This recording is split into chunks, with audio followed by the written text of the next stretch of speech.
I tried to leave without liking the video.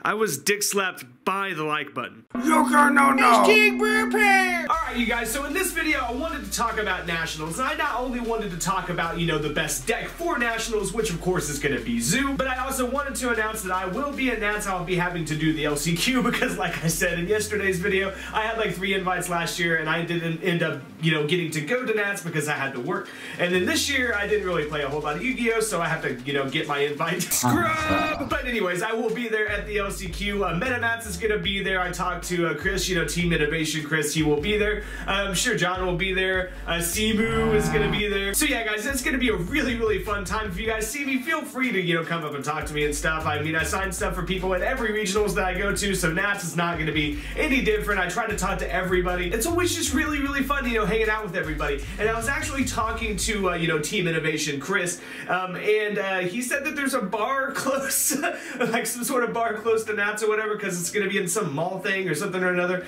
So yeah, maybe we can get some drinks. That sounds like a lot of fun. And another really cool thing is I talked to David from MetaMats, and he is sending me 2 free mats to give away on the channel. Those should be here next week. And like I said, he will be at Nats, and he's going to have some mats with him. So if you want to feel the mats and everything, they're really, really, really soft. They're really high quality. But with all that out of the way, let's get to the point of the video, okay? I want to get you guys as prepared for Nationals as I possibly can. I mean, obviously, I can't help you with getting a hotel room, you know, and all that stuff. But I mean, that's kind of something you have to do on your own. But I can't help you, you know, with like letting you know exactly what you're going to be in for. And what you guys are going to be in for is a shit ton of Zoo matches. Zoo is a really, really stupid, powerful deck. It should have never been made. It's, I think it might be the worst designed deck of all time, but it is what we're going to have to be dealing with. So we might as well just deal with it and get it over with. And I mean, it is probably going to win this Nationals just like it won the European WCQ. And that is a huge point that I'm going to make here, is that most people are going to be ripping off that guy's deck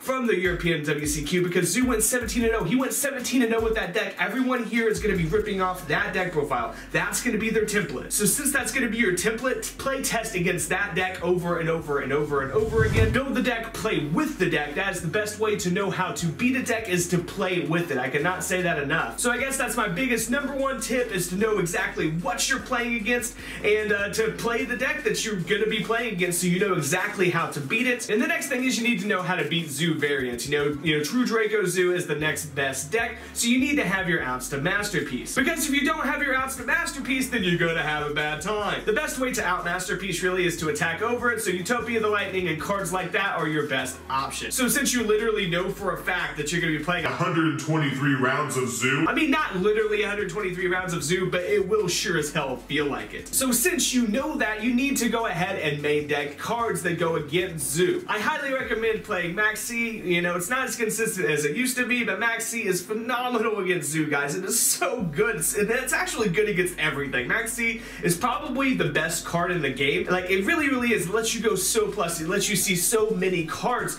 That's why it's so good, and it's probably going to be banned. So this might be our last Nationals that we get to play Maxi in, so I highly recommend playing Maxi. You also need to play cards like Raigeki or Dark Hole or something, just any sort of mass destruction. If you want to play Kaijus, you know, you can play Kaijus, but just know that if you are going to be main decking Kaijus, your matchup going first is going to really suck, because Kaijus, you know, if you brick with all your Kaijus in hand going first, you're probably going to lose. Don't get me wrong though, Kaijus are a really good strategy and they can be used to out Masterpiece, of course, but I highly recommend side decking them instead of main decking them, because like I said, if you're forced to go first, you know, playing Kaijus, it's just going to suck. You're going to lose. I mean, you can't do anything with the Kaijus in the hand going first. They need a monster on your opponent's side of the field to tribute so you can do something with them. So cards like Raigeki are probably better, even though, you know, going first drawing Raigeki, it doesn't really do anything for you either, but neither do the Kaijus, so it just depends. I just recommend siding the Kaijus instead of maining them. Another really great side deck card against, you know, pure Zoo is Flying Sea, because, you know, they can't XE summon. Like, it's really, really good. Self-explanatory. You can also play cards like DD Crow, because DD Crow, you know, snipes that rat out of the graveyard. Although, if you do like DD Crow, I would recommend side decking it, but I do recommend main decking Ghost Ogre. Ghost Ogre is just a way better card card right now, and that was proven by the guy, you know, that went 17-0 once again. He was side decking 3 Ash Blossom. He was not main decking it, so that just goes to show how much better Ghost Ogre is right now. So now that you guys are sick and tired of me talking about Zoo, let's talk about some of the other best decks going into Nationals. True King Dinosaur or even Pure Dino, those decks are really, really good. I would say True King Dino is the superior deck, and True King Dino is really good mainly because of all the combos that it can pull off, you know, with Baby Ceratosaurus and all that stuff, but also because it can make this piece of shit.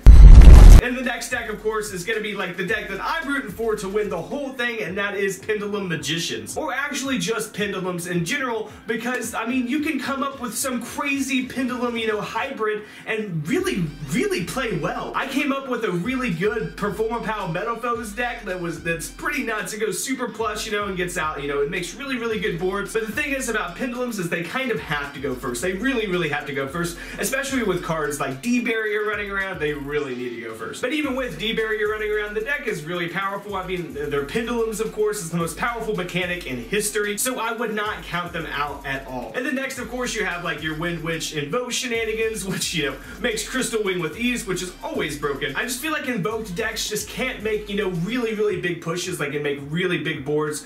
You know, they don't go nearly as plus as Zoo, for example, so I feel like they're kind of a really hardcore underdog deck. And that's about it, guys. That's like our format. Those are the best decks. Those are the few best decks that we have, and I'm really being generous because, I mean, if you look at like your top 64 cut at the European WCQ, like most of it was Zoo, and like top 8 was all Zoo. So in reality, guys, like True Draco Zoo, Pure Zoo, and, you know, Kaiju Zoo, those are the format. That is the format, just those 3 decks in reality, and then everything else is like tier 2, which is crazy to think about. We are in a tier 0 format, but if you main deck and side deck good enough and you practice, you know, playing with Zoo and playing against Zoo, I really think that you have a chance topping with anything, because being a good player and knowing your deck and your opponent's deck goes a really long ways. If you put the best deck in the game, like if you put Pure Zoo in the hands of somebody that doesn't really know it, they're not going to do very well against a player playing like a tier 2 deck that is really good. And that is just simple facts, you guys. If you practice and practice and practice and get good, then you can top an event. Yu-Gi-Oh! Jesus believes in you. But yeah, guys, that is going to wrap it up for this video. I really hope that I was helpful. But just to reiterate this just one more time, practice playing Zoo, practice playing against Zoo, because that's all you're going to see. That is literally all you're going to see. And if you guys do message me on Facebook this weekend, I will be out of town visiting my parents. But I did record some deck profiles and stuff ahead of time for you guys that are going to go up while I'm gone, so I will keep the daily uploads going. And I did that even though I have been insanely busy this week, because you guys are great. I have the best fans in the whole world. I keep saying that, and I really mean it. I have the best fans in the entire world. So yeah, guys, be sure to subscribe and click that notification bell so you don't miss out on the mat giveaways. I can't wait to meet you guys at Nationals, and as always, be sure to dick slap that like button and subscribe.